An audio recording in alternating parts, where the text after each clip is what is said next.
मड़वा में बहुत सारी प्रॉब्लम्स है, चाहे वो रोड का मसला हो, बिजली का मसला हो, राशन का मसला हो या मेडिकल फैसिलिटीज़ का मसला हो।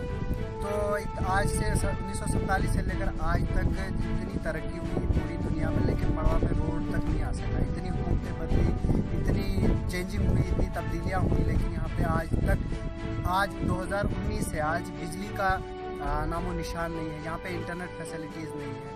अब देखो इतनी बर्फ़ पड़ी हुई है, यहाँ पर लोगों को बहुत मुश्किलात हो रही है। अब यहाँ से जब कोई किसी को बाहर जाना होता है तो हेलीकॉप्टर के ज़रिए से उसको किश्तवाड़ ले जा रहा है, लेकिन उसका किराया भी बहुत ज़्यादा है।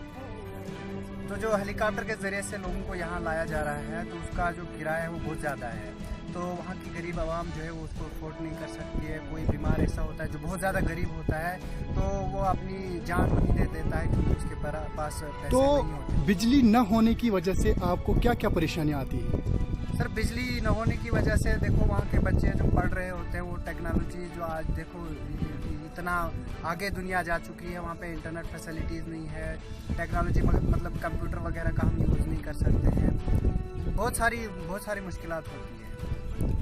अनपढ़ता वो भी बढ़ती जाती है। जैसे मुझे याद है कि जब यहाँ पे प्राइम मिनिस्टर साहब आए थे तो गवर्नर साहब ने कहा था कि जम्मू कश्मीर जो है वो पहला जो है स्टेट है जिसने ये मिशन पूरा किया कि गांव-गांव में बिजली पहुँच रही है।